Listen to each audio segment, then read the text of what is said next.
Hi ಎಲ್ಲರಿಗೂ ನಮಸ್ಕಾರ. ಇವತ್ತಿನ ಈ ಒಂದು ವಿಡಿಯೋದಲ್ಲಿ SSP ಸ್ಕಾಲರ್ಶಿಪ್ ಕಡೆಯಿಂದ 2023-24ನೇ ಸಾಲಿಗೆ ಮತ್ತೆ ಇವಾಗ ಅಪ್ಲಿಕೇಶನ್ನ ತಗೊಳ್ತಿದ್ದಾರೆ.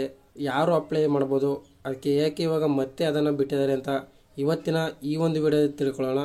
ಅದಕ್ಕಿಂತ ಮುಂಚೆ ಇದೇ ಥರದ ಅಪ್ಡೇಟ್ಗಳಿಗಾಗಿ ನಮ್ಮ ಚಾನಲ್ಗೆ ಒಂದು ಸಬ್ಸ್ಕ್ರೈಬ್ ಮಾಡ್ಕೊಳ್ಳಿ, ಹಾಗೆ ಒಂದು ಲೈಕ್ ಮಾಡಿ ಅಂತ ಹೇಳ್ತಾ ಬನ್ನಿ ಈ ಒಂದು ವಿಡಿಯೋನ ಶುರು ಮಾಡೋಣ. ನೋಡಿ, ಇಲ್ಲಿ SSP ಸ್ಕಾಲರ್ಶಿಪ್ ವೆಬ್ಸೈಟಲ್ಲಿ ಒಂದು ಲಿಂಕನ್ನು ಬಿಟ್ಟಿದ್ದಾರೆ. ಆ ಲಿಂಕಲ್ಲಿ ಈ ರೀತಿಯಾಗಿದೆ: 2023-24ನೇ ಸಾಲಿಗೆ ಹಿಂದುಳಿದ ವರ್ಗಗಳ ಕಲ್ಯಾಣ ಇಲಾಖೆಗೆ ವಿದ್ಯಾರ್ಥಿ ವೇತನ ಅರ್ಜಿ ಸಲ್ಲಿಸಲು SSPಯಲ್ಲಿ ನಿಗದಿಪಡಿಸಲಾಗಿದ್ದ ಅಂತಿಮ ದಿನಾಂಕದ ನಂತರ ಪ್ರಾರಂಭವಾದ ಕೋರ್ಸ್ಗಳು ಮತ್ತು ಕೌನ್ಸೆಲಿಂಗ್ ಪ್ರಕ್ರಿಯೆ ತಡವಾಗಿ ಪ್ರಾರಂಭವಾದ ಕೋರ್ಸ್ಗಳಿಗೆ ಹಿಂದುಳಿದ ವರ್ಗಗಳ ಕಲ್ಯಾಣ ಇಲಾಖೆಯು ಅರ್ಜಿಗಳನ್ನು ಸ್ವೀಕರಿಸುತ್ತಿದೆ. ಅರ್ಜಿ ಸಲ್ಲಿಸಲು ಇಲ್ಲಿ ಕ್ಲಿಕ್ ಮಾಡಿ. ಅರ್ಜಿ ಸಲ್ಲಿಸುವ ಕೊನೆಯ ದಿನಾಂಕ 30/3/2025 ಆಗಿರ್ತದೆ. ಇದೇನಂತ ಹೇಳಿದ್ರೆ 2023-24ನೇ ಸಾಲಿನಲ್ಲಿ ಯಾರು ಅಪ್ಲಿಕೇಶನ್ ಹಾಕಿರಲಿಲ್ಲ, ಯಾಕೆ ಹಾಕಿರಲಿಲ್ಲ ಅಂತ ಹೇಳಿದ್ರೆ ಅವ್ರಿಗೆ ಕೋರ್ಸ್ಗಳು ಇನ್ನೂ ಕೂಡ ಪ್ರಾರಂಭವಾಗಿರಲಿಲ್ಲ. ಇಲ್ಲಿ ಅಪ್ಲಿಕೇಶನ್ ಹಾಕೋದಕ್ಕೆ ಡೇಟ್ ಎಲ್ಲ ಮುಗಿದೋಗಿತ್ತು. ಮತ್ತು ಕೌನ್ಸೆಲಿಂಗ್ ಪ್ರಕ್ರಿಯೆ ಇದ್ದವ್ರಿಗೆ ಕೌನ್ಸೆಲಿಂಗು ಕೂಡ ಆಗಿರಲಿಲ್ಲ.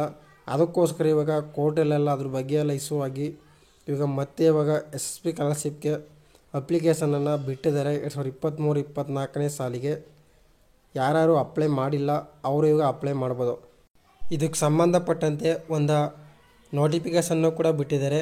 ಆ ನೋಟಿಫಿಕೇಷನಲ್ಲಿ 2023-24ನೇ ಸಾಲಿನಲ್ಲಿ ಮೆಟ್ರಿಕ್ ನಂತರದ ಕೋರ್ಸ್ಗಳಾದ ಸ್ನಾತಕೋತ್ತರ ಪದವಿ, ವೃತ್ತಿಪರ ಪದವಿ ಮತ್ತು ವೃತ್ತಿಪರ ಸ್ನಾತಕೋತ್ತರ ಪದವಿಗಳ ಕೆಲ ಕೋರ್ಸ್ಗಳಿಗೆ ಕೌನ್ಸೆಲಿಂಗ್ ತಡವಾಗಿ ಪ್ರಾರಂಭವಾಗಿರುತ್ತದೆ ಮತ್ತು ಇಂದಿನ ಶೈಕ್ಷಣಿಕ ವರ್ಷದ ಫಲಿತಾಂಶ ತಡವಾಗಿ ನೀಡಿದ ಕಾರಣ ಇಲಾಖೆಯಿಂದ ನಿಗದಿಪಡಿಸಲಾಗಿದ್ದ ಅವಧಿಯೊಳಗೆ ಅರ್ಜಿ ಸಲ್ಲಿಸಲು ಸಾಧ್ಯವಾಗಿರುವುದಿಲ್ಲ. ಆದ ಕಾರಣ ಈ ಕೋರ್ಸ್ಗಳ ವಿದ್ಯಾರ್ಥಿಗಳು ಇಲಾಖೆಗೆ ಮನವಿ ಸಲ್ಲಿಸಿದ್ದು, ಈ ಕೋರ್ಸ್ಗಳ ಹಿಂದುಳಿದ ವರ್ಗಗಳ ವಿದ್ಯಾರ್ಥಿಗಳು ಪ್ರವರ್ಗ 1 ಅಲೆಮಾರಿ, ಅರೆ ಅಲೆಮಾರಿ ವಿದ್ಯಾರ್ಥಿಗಳಾದ ಶುಲ್ಕ ಮರುಪಾವತಿ ಸೌಲಭ್ಯಕ್ಕಾಗಿ ಅರ್ಜಿ ಸಲ್ಲಿಸಲು ಆನ್ಲೈನ್ ಮೂಲಕ ಅರ್ಜಿ ಆಹ್ವಾನಿಸಲಾಗಿದ್ದು, ಅರ್ಜಿ ಸಲ್ಲಿಸುವ ಕೊನೆಯ ದಿನಾಂಕವನ್ನು ಇವಾಗ 30/3/2025ಕ್ಕೆ ಇವಾಗ ನಿಗದಿಪಡಿಸಲಾಗಿದೆ. ಯಾರು ಅಪ್ಲೈ ಮಾಡಿಲ್ಲ, ಇದಕ್ಕೆ ಸಂಬಂಧಪಟ್ಟಂದ್ರೆ ಸ್ನಾತಕೋತ್ತರ ಪದವಿಯವರು, ವೃತ್ತಿಪರ ಪದವಿಯವರು ಮತ್ತು ವೃತ್ತಿಪರ ಸ್ನಾತಕೋತ್ತರ ಪದವಿಯವರು ಈಗ ಅಪ್ಲೈ ಮಾಡದೇ ಇದ್ದವರು 2023-24ನೇ ಸಾಲಿಗೆ ಇವಾಗ ಅಪ್ಲೈ ಮಾಡ್ಬೋದು. ಈ ಕೋರ್ಸ್ನವರು ಯಾರು ಈಗ ಅಪ್ಲೈ ಮಾಡಿಲ್ಲ ಅವರು ಈಗ ಲಿಂಕನ್ನು ಬಿಟ್ಟಿದ್ದಾರೆ.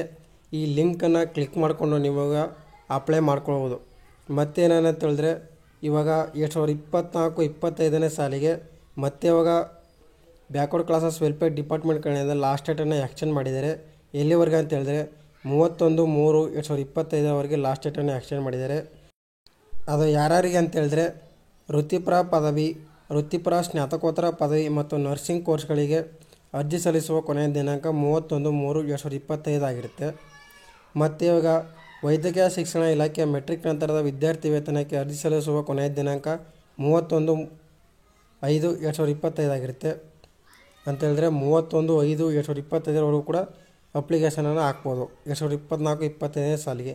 ಮತ್ತು ಇನ್ಯಾರಿಗೆ ಎಕ್ಸ್ಟೆಂಡ್ ಮಾಡಿದ್ದಾರೆ ಅಂತ ಹೇಳಿದ್ರೆ ಸಮಾಜ ಕಲ್ಯಾಣ ಇಲಾಖೆ ಕೂಡ ಎಕ್ಸ್ಟೆಂಡ್ ಮಾಡಿದೆ, 23/2025ವರೆಗೆ ಮಾಡಿದೆ. ಮತ್ತು ತಾಂತ್ರಿಕ ಶಿಕ್ಷಣ ಇಲಾಖೆಯಿಂದ ಕೂಡ 23/2025ವರೆಗೆ ಲಾಸ್ಟ್ ಡೇಟನ್ನು ಇವಾಗ ಎಕ್ಸ್ಟೆಂಡ್ ಮಾಡಿದ್ದಾರೆ.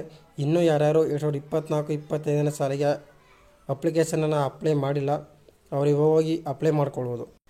2023-24ನೇ ಸಾಲಿಗೆ ಏನು ಇವಾಗ ಅಪ್ಲಿಕೇಶನ್ನ ಬಿಟ್ಟಿದ್ದಾರೆ ಅದನ್ನು ಎಲ್ಲರೂ ಕೂಡ ಅಪ್ಲೈ ಮಾಡ್ಬೋದು ಅಂತ ಹೇಳಿದ್ರೆ ಎಲ್ಲರೂ ಅಪ್ಲೈ ಮಾಡೋದಕ್ಕೆ ಆಗೋದಿಲ್ಲ. ನೋಟಿಫಿಕೇಷನಲ್ಲಿ ಹೇಳಿರುವಂಥ ಕೋರ್ಸ್ಗಳನ್ನವರು ಯಾರು ಅಪ್ಲೈ ಮಾಡಿಲ್ಲ ಅವರು ಹೋಗಿ ಅಪ್ಲೈ ಮಾಡ್ಕೊಳ್ಬೋದು.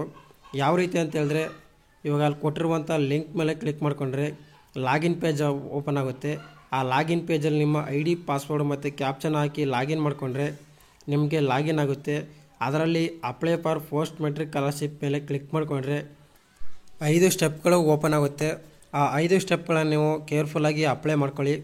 ಯಾವ ರೀತಿಯಾಗಿ 2024-25ನೇ ಸಾಲಿಗೆ ಅಪ್ಲೈ ಮಾಡಿರಿ ಅದೇ ರೀತಿ ಕೂಡ 2023-24ನೇ ಸಾಲಿಗೂ ಕೂಡ ಅಪ್ಲೈ ಮಾಡ್ಕೊಳ್ಳಿ.